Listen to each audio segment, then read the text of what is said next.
আসসালামু রহমতুল্লাহ। আমি মোহাম্মদ সাইদুল ইসলাম, হাজী সিরাজুল হক স্কুলের সহকারী শিক্ষক, বিজ্ঞান বিভাগ। আজকে নবম দশম শ্রেণীর পদার্থ বিজ্ঞানের অষ্টম অধ্যায়ের আলোর প্রতিফলনের যে দ্বিতীয় যে পার্টটা আছে, ওই পার্ট নিয়ে আজকে আলোচনা করা হবে। দেখো, আমরা প্রথম পার্টে একটা গোলীয় দর্পণের যে কিভাবে তিনটা শর্ত দিছিলাম, যে কিভাবে কি করতে হয়, কোনটা মেরু, কোনটা দর্পণের ফোকাস দূরত্ব, কোনটা কেন্দ্র, এগুলো একটু শিখছিলাম। তাও আমরা আবার একটু বলি।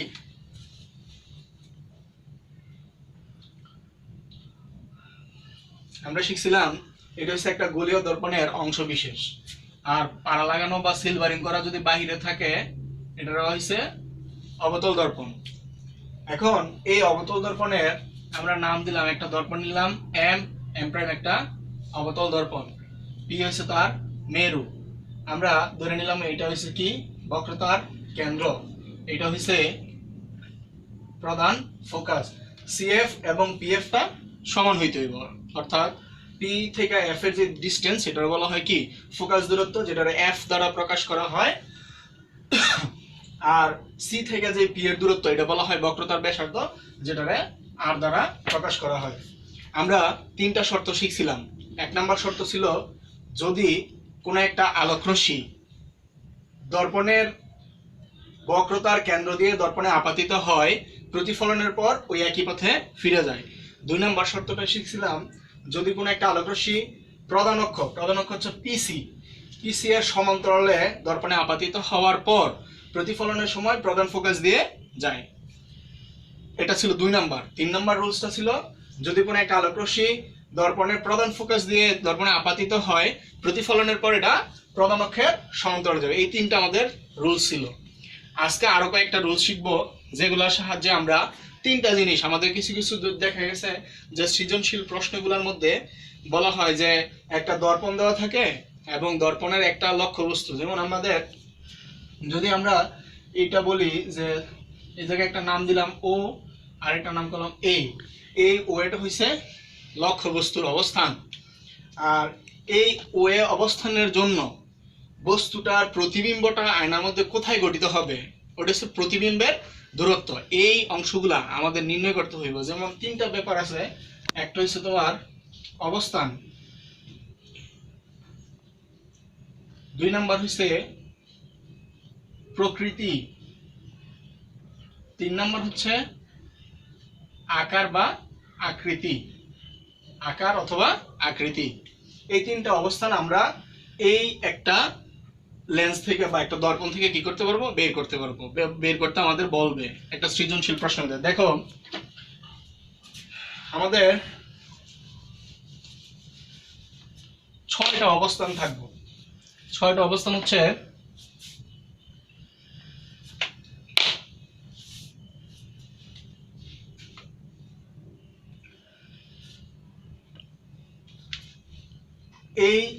এটা হইছে বক্রতার কেন্দ্রের বাহিরে একটা অবস্থান হইছে, এটার আমরা যদি নামকরণ করি, এটা হচ্ছে 1 নাম্বার, 1 নাম্বার পজিশন। 2 নাম্বারটা হচ্ছে, অর্থাৎ 1 নাম্বার পজিশনটা হচ্ছে কি অসীম থেকে অসীমে, 1 নাম্বারটা হচ্ছে অসীমে। 2 নাম্বার পজিশন হচ্ছে আমরা দিলাম বক্রতার কেন্দ্রের বাহিরে। 2 নাম্বার পজিশনটা হচ্ছে বক্রতার, এটা হচ্ছে বক্রতার কেন্দ্রের বাহিরে। 3 নাম্বার পজিশনটা বক্রতার কেন্দ্রে, 3 নাম্বার পজিশন হচ্ছে বক্রতার কেন্দ্রে। 4 নাম্বার সি আর এফ, অর্থাৎ বক্রতার কেন্দ্র এবং ফোকাসের মাঝে, এটা হচ্ছে 4 নাম্বার অবস্থান। বস্তুগুলো কোথায় থাকতে পারে, এই অবস্থানগুলা। 5 নাম্বার হচ্ছে ফোকাসে, 5 নাম্বারটা হচ্ছে ফোকাসে। 6 নাম্বারটা হচ্ছে ফোকাস এবং মেরুর মাঝে, ফোকাস এবং মেরুর মাঝে। এখন এই অবস্থানে একে রাখলে বস্তুটা যদি একে থাকে, তাহলে বস্তুর প্রতিবিম্বটা কোথায় হইব, এটা আমাদের বাড়ি করতে হইব। আবার তোমরা এটা রুলস অফ 6ও বলতে পারো, যেহেতু 6টা নিয়ম আছে, আমাদের 6টা অবস্থান আছে, আমরা রুলস অফ 6ও বলতে পারি। তাহলে 1 নাম্বার একটা জিনিস মনে রাখো, যে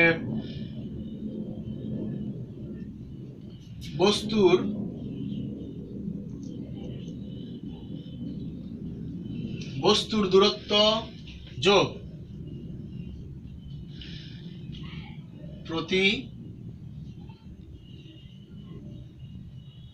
বিম্বের দূরত্ব সমান 6, অর্থাৎ বস্তুর যেই অবস্থানটা আছে এই অবস্থানগুলোর মধ্যে বস্তু যেই জায়গায় রাখা হইব, যদি বস্তু একে রাখে তাহলে প্রতিবিম্বের দূরত্ব হইতে হইব 5, কারণ 5 আর 1 যোগ করলে কত 6। আবার যদি বস্তু 2 রাখে তাহলে বস্তুর অবস্থানটা বস্তুর প্রতিবিম্বটা সৃষ্টি হইব কত 4, কারণ 4 আর 2 হচ্ছে কত 6। বস্তু যদি 3 রাখে তাহলে প্রতিবিম্বটা হইব কত 3, বস্তু 4 রাখলে প্রতিবিম্ব হইব 2। দেখো বস্তু যদি 5 রাখা হয় তাহলে বিম্ব প্রতিবিম্বটা হইব 1, অর্থাৎ অসীমে। যদি বস্তুটা আমার 6 রাখা হয় তাহলে কোথায় হইব 6 হইলে দর্পণের পিছনে, দর্পণের পিছনে। ঠিক আছে, এটা আমরা একটু শর্ট করে তোমাদের লিখে দিই তোমাদের বোঝার সুবিধার্থে।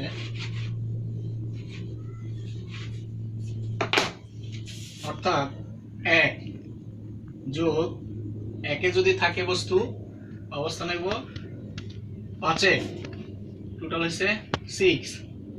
2 হইলে অবস্থান 4, 6। 3 হইলে 3, 6। যদি 4 হয় তাহলে হচ্ছে 2, তাও 6। যদি 5 হয় তাহলে 1, 6। আর যদি 6 হয় তাহলে দর্পণের পিছনে। তারপর আসো এইগুলো হচ্ছে আমাদের নিয়ম। তারপরে আসো আরেকটা জিনিস, এগুলো হচ্ছে আমার অবস্থান গেছে, অর্থাৎ আমরা যে 3টা যে দিছিলাম যে একটা জিনিস আমাদের জানতে হইব কি অবস্থান, দ্বিতীয়টা দিছিলাম কি প্রকৃতি, তৃতীয়টা বলছি কি আকার। এখন আসো অবস্থান, যদি প্রথমটা বলি অসীমে, 1 এর অবস্থান আমাদের বলতে হইব অসীমে, 2 এর অবস্থান বলতে হইব বক্রতার কেন্দ্রের বাহিরে, 3 এর অবস্থান বক্রতার কেন্দ্রে, 4 এর অবস্থান বক্রতার কেন্দ্র এবং প্রধান ফোকাসের মাঝে, 5 এর অবস্থান প্রধান ফোকাসে, 6 এর অবস্থান হচ্ছে কি প্রধান ফোকাস এবং হচ্ছে কি মেরুর মাঝে অবস্থিত। এইগুলো হচ্ছে আমাদের অবস্থান। এবার সব প্রকৃতি, প্রকৃতিটা হয় তোমার কিরকম দেখো, প্রকৃতিটা হইতে পারে বাস্তব অথবা এটা সদও বলতে পারো, সৎ অথবা বাস্তব। আর যদি সৎ আর বাস্তব হয় তাহলে এটার বিম্বটা হইব উল্টো, বিম্বটা হইব উল্টো। আর যদি অসৎ অথবা অবাস্তব হয় তাহলে বিম্বটা হইব কি সোজা। তারপর আসো তাহলে এখন আমরা তাহলে প্রকৃতিটা কিরকম বলতে পারি, প্রকৃতিটা বলতে পারি যদি হয় সৎ অথবা সৎ না বললে বাস্তব বলতে পারো, তাইলে বাস্তব হইলে তার প্রতিবিম্বটা কি হইব উল্টো হইব।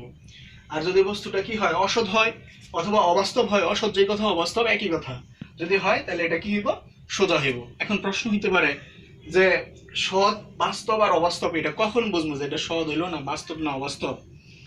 দেখো সাধারণত রুলস অফ 6 এর মধ্যে এই 1 থেকে যে 4 আছে এই 4 এর মধ্যে তোমার নিয়মটা কি হয় সৎ অথবা বাস্তব হইব।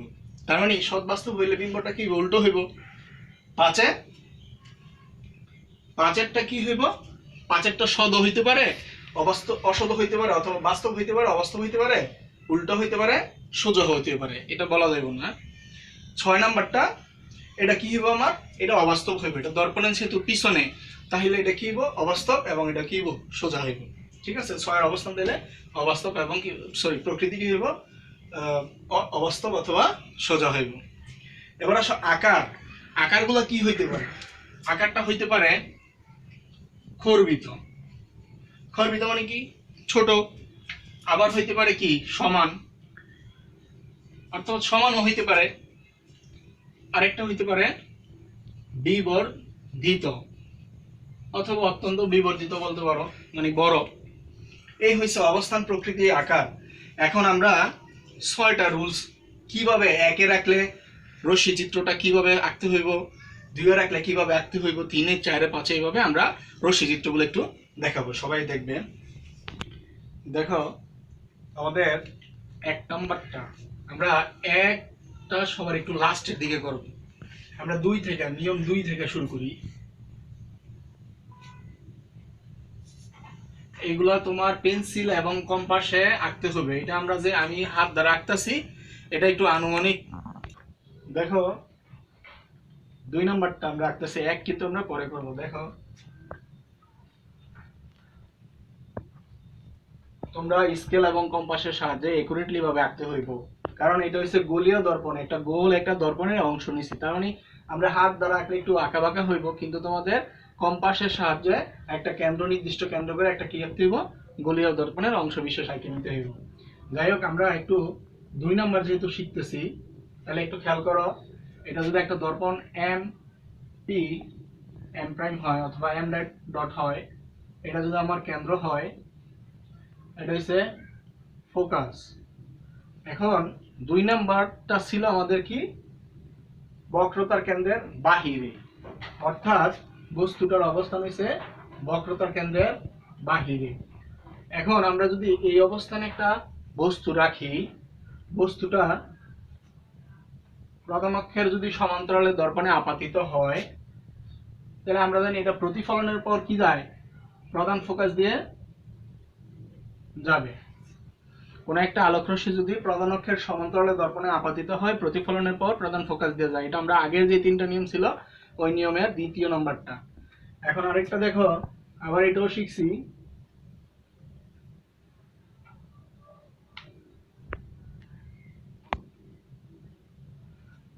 যদি আলোক রশ্মি দর্পণের কেন্দ্র দিয়ে অর্থাৎ বক্রতার কেন্দ্র দিয়ে দর্পণে আপাতিত হয়, প্রতিফলনের পর ওই একই পথে কি করব, ফিরে যাইব। এখন তাহলে এই যে দেখো, তারা এই রশ্মিটা এবং এই রশ্মিটা তারা মিলছে কোথায়, এই অবস্থানে। এখন এটা আমরা ও দিলাম আর এটার নাম দিলাম এ। এ হইছে আমার অবস্থান ছিল লক্ষ্যবস্তুর, এবং তার প্রতিবিম্বটা কি হইছে, তার বিপরীত পাশে। এই যে প্রধান অক্ষ আছে, এই প্রধান অক্ষের বিপরীত পাশে হয়েছে। তাহলে এই ক্ষেত্রে আমরা কি লিখতে পারি, প্রতিটা রশ্মি চিত্র একটা অবস্থান, প্রকৃতি এবং আকৃতি আমাদের নির্ণয় করতে হইব। তাহলে আমরা বলতে পারি অবস্থান বক্রতার কেন্দ্রে বাহিরে, বক্রতার কেন্দ্রের বাহিরে। যদি প্রকৃতি বলি, যদি অবস্থানটা এরকম, আবার 2টা রশ্মি যদি মিলিত হয় কোন একটা বিন্দু থেকে, কোন একটা বিন্দুতে মিলিত হয়, তখন এটা হইব বাস্তব। তাহলে প্রকৃতিটা হচ্ছে আমার বাস্তব, এবং আমরা বলছি যদি বাস্তব হয় তাহলে প্রতিবিম্বটা হইব উল্টা পাশে, অর্থাৎ উল্টো। তাহলে আবার আমার বাকি রয়েছে কি, আকার। তাহলে আকারটা আমরা কি বলতে পারি, দেখো লক্ষ্যবস্তুটা যদি আনুমানিক ডিসটেন্সটা ধরো, এবং হচ্ছে এই প্রধান অক্ষ থেকে, এই প্রধান অক্ষ থেকে লক্ষ্যবস্তুটার ডিসটেন্স, এবং এই জায়গা থেকে যদি আমরা এই মাপটা নেই, এটা কিন্তু অবশ্যই কি ছোট। তাহলে আমরা এটা বলতে পারি কি, খর্বিত। এই হয়েছে তোমার 2 নম্বর রশ্মি চিত্র। এটা হচ্ছে 2 নাম্বারটা, অর্থাৎ বক্রতার কেন্দ্রে যদি বস্তু থাকে। এবার আসো 3এরটা একটু শিখি আমরা।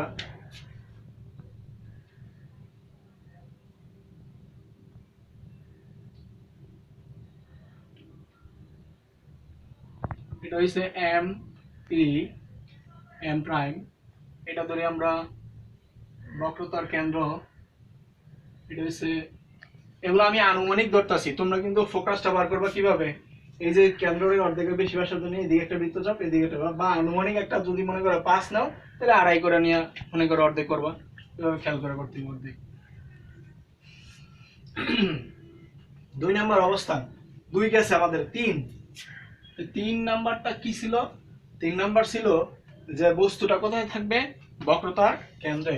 অর্থাৎ এই বস্তুটা যদি আমার এদিকে হয়, তাহলে বস্তু যদি বক্রতার কেন্দ্রে থাকে এবং এটা যদি প্রধান অক্ষের সমান্তরালে দর্পণে আপাতিত হয়, প্রতিফলনের পর প্রধান ফোকাস দিয়ে যাবে। এবং যদি এটা প্রধান ফোকাস দিয়া দর্পণে আপাতিত হয়, প্রতিফলনের পর কোথায় যাব, প্রধান অক্ষের সমান্তরালে যাইব। তাইলে এটা আমাদের এই জায়গায় কি হয়েছে, মিলিত হয়েছে। তাইলে এই ক্ষেত্রে আমরা, এটা হচ্ছে 3-এর নিয়মটা, এই ক্ষেত্রে বলতে পারি অবস্থান। দেখো, তাহলে এই 3-এ আমরা বলতে পারি কি অবস্থান। অবস্থান হচ্ছে বক্রতার কেন্দ্রে। প্রকৃতি, প্রকৃতিটা কি, দেখো এটা মিলিত হয়েছে, কোন একটা বিন্দুতে মিলিত হয়েছে, তো মিলিত হলে এটা হচ্ছে কি আমার বাস্তব। তো বাস্তব হলে আমরা জানি কি হয়, এটা উল্টো। আর আকারটা হয়েছে, দেখো এইটা আর এটা আমার প্রায় সমান হইব, যদিও আমি হাত দ্বারা আঁকছি, অনুমান করে আঁকছি, কিন্তু তোমরা পেন্সিল কম্পাসে আঁকলে একদম একুরেটলি এটা আর এটার মানটা, ডিস্টেন্সটা আমার কি হইব, একই হইব, একেবারে সমান হইব। তাহলে আমরা এটা লিখতে পারি কি সমান। তাহলে এটা হয়েছে আমার 2 গেল, 3 গেল, এবার আসো 4।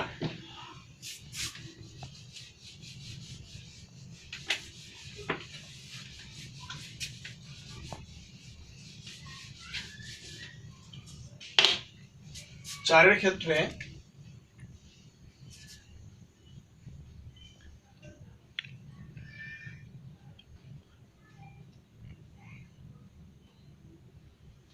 এম পি এম প্রাইম বক্রতার কেন্দ্র, এটা ধরলাম ফোকাস। আচ্ছা, তাহলে 4-এর অবস্থানটা ছিল বক্রতার কেন্দ্র এবং ফোকাসের মাঝে, বক্রতার কেন্দ্র এবং প্রধান ফোকাসের মাঝে। তাহলে মাঝে হলে আমরা ধরে নিলাম লক্ষ্যবস্তুটা এই জায়গায় আছে। এখন যদি আমরা জানি কোন একটা রেখা প্রধান অক্ষের সমান্তরালে যদি দর্পণে আপাতিত হয়, প্রতিফলনের পর প্রধান ফোকাস দিয়ে যাবে, প্রধান ফোকাস দিয়ে যায়। এবং যদি কোন একটা আলোকরশ্মি বক্রতার কেন্দ্র দিয়ে দর্পণে আপাতিত হয়, তাহলে প্রতিফলনের পর কি হইব, ওই একই পথে ফিরে আসব। অথবা তোমরা এই রেখাটারে আমরা এইভাবে দিছি, অর্থাৎ এইভাবে গেল, এইভাবে ফিরে আসলো, কিন্তু আমরা এটারে এইভাবে না দিয়ে এইভাবে দিতে পারতাম, যে প্রধান ফোকাস দিয়া দর্পণে আপাতিত হইলে প্রতিফলনের পর প্রধান অক্ষের সমান্তরালে যায়, এইভাবে করতে পারতাম, যার যেভাবে খুশি করবা। তাহলে এটা যেহেতু মিলিত হয়েছে, খেয়াল করো, মিলিত হইলে লক্ষ্য বস্তুটা কিন্তু ছোট ছিল, আর এটা কিন্তু অত্যন্ত বড় হয়েছে, হ্যাঁ, বিবর্ধিত। তাহলে আমরা এটা লিখতে পারি কি অবস্থান। বক্রতার, আমরা লিখতে পারি অবস্থানটা বক্রতার কেন্দ্রের, যেহেতু এটা বক্রতার কেন্দ্র, এটা প্রধান ফোকাস, তাহলে লিখতে পারি বক্রতার কেন্দ্র ও ফোকাসের মাঝে। প্রকৃতি কি, যেহেতু মিলিত হয়েছে তাহলে বাস্তব, লিখতে পারি কি বাস্তব। বাস্তব হলো কি উল্টো। আর যেহেতু এটা লক্ষ্য বস্তু থেকে প্রতিবিম্বটা অনেক বড় হয়েছে প্রধান অক্ষ থেকে, তাহলে এটা আমরা বলতে পারি অত্যন্ত বিবর্ধিত।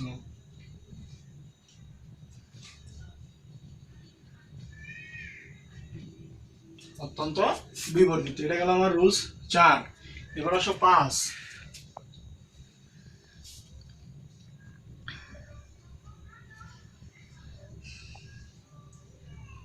M P M prime, M P M prime বক্রতার কেন্দ্র, এটা ফোকাস। এখন 5 নম্বর অবস্থানটা ছিল ফোকাসে। 5 নম্বর অবস্থানটা কোথায় ছিল, ফোকাসে। যদি কোনো একটা আলোকরশ্মি দর্পণের প্রধান অক্ষের সমান্তরালে আপাতিত হয়, প্রতিফলনের পর ফোকাস দিয়ে যাইবে, এবং এটা যদি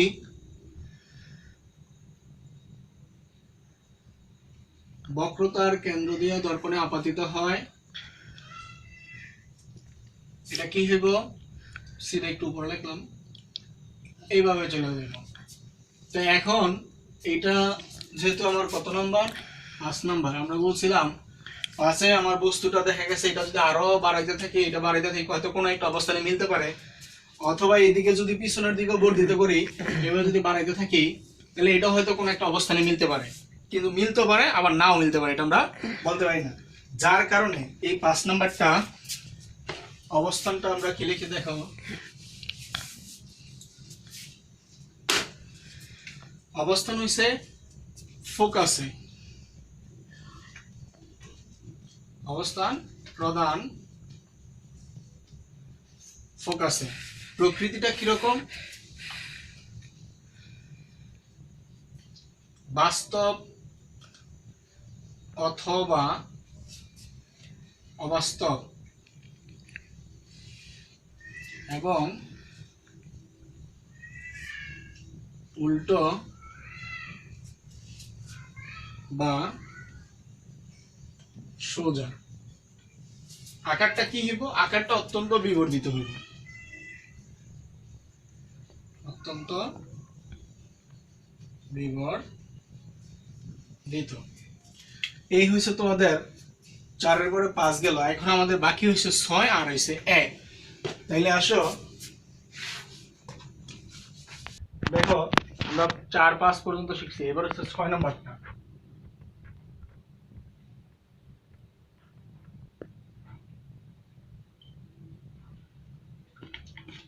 এটা যদি আমার কি হয়, দর্পণ এম পি এম প্রাইম, বক্রতার কেন্দ্র ফোকাস।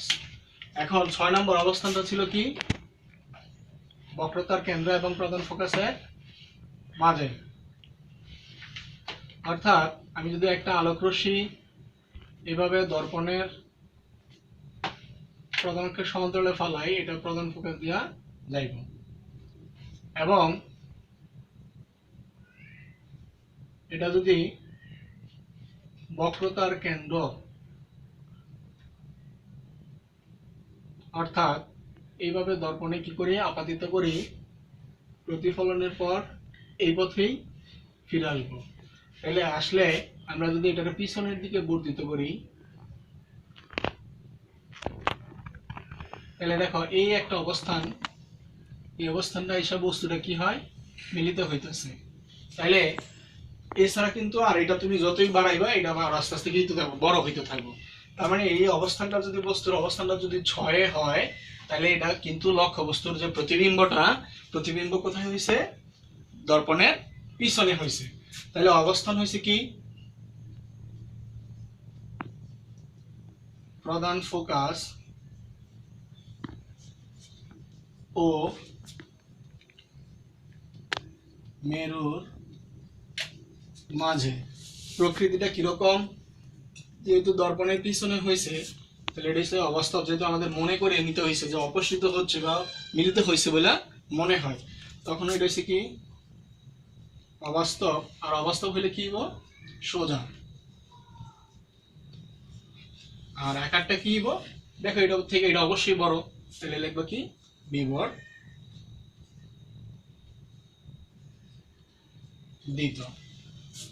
তাহলে এটা হচ্ছে আমার 6 নম্বরটা। লাস্ট আমরা 2 থেকে শুরু করছিলাম, 2, 3, 4, 5, 6 দেখাইলাম। এবার হচ্ছে 1 নম্বরটা বাকি।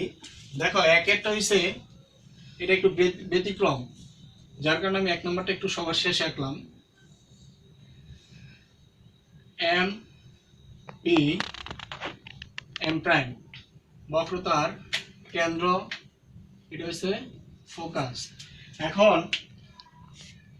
1 নাম্বারটা কি ছিল আমার, বস্তুটা অসীমে, বস্তুটা অসীমে ছিল। তো অসীম বলতে কোন দিকে, অসীমে হইলে 1-এ হইলে বস্তু মিলিত হইব কোথায়, 5-এ হইতে হইব। অর্থাৎ আমি যদি একটা আলোক রশ্মি এইভাবে দর্পণে আপাতিত করলাম, প্রতিফলনের পর এটা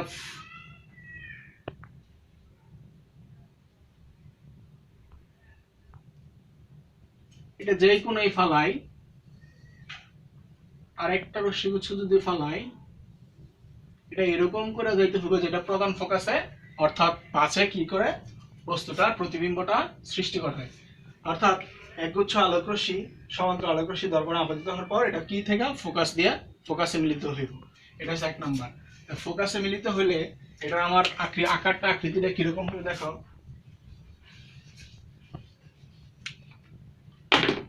অবস্থান, অবস্থান হচ্ছে কি অসীমে, লক্ষ্যবস্তুর অবস্থান অসীমে। প্রকৃতি কিরকম? প্রকৃতিটা হইছে যেহেতু মিলিত হইব তাহলে এটা বলবো কি বাস্তব ও উল্টো। বাস্তব উল্টো হইলে আকারটা কি হইব? অত্যন্ত ছোট বা খর্বিত, অত্যন্ত খর্বিত। এই হয়েছে তোমাদের 1 থেকে কত 6 পর্যন্ত রুলস অফ 6। এই পর্যন্ত সবাই খুব প্রশিক্ষিত করে ভালো করে খেয়াল করে তোমাদের খাতায় নিজ নিজ দায়িত্বে খাতার মধ্যে পেন্সিল এবং কম্পাসের সাহায্যে ভালো করে আঁকবা। এবং এইটার সাহায্যে আমরা যদি বলে প্রশ্ন রশ্মিচিত্রের সাহায্যে ওই অবস্থান, বস্তুটির অবস্থান, প্রকৃতি এবং আকার নির্ধারণ করো বা আকৃতি নির্ধারণ করো, তখন তোমরা এইভাবে আঁকা এটা বর্ণনা লিখবা। আশা করি সবাই বুঝতে পারছো এবং সবাই ভালো থাকবে। আল্লাহ হাফিজ।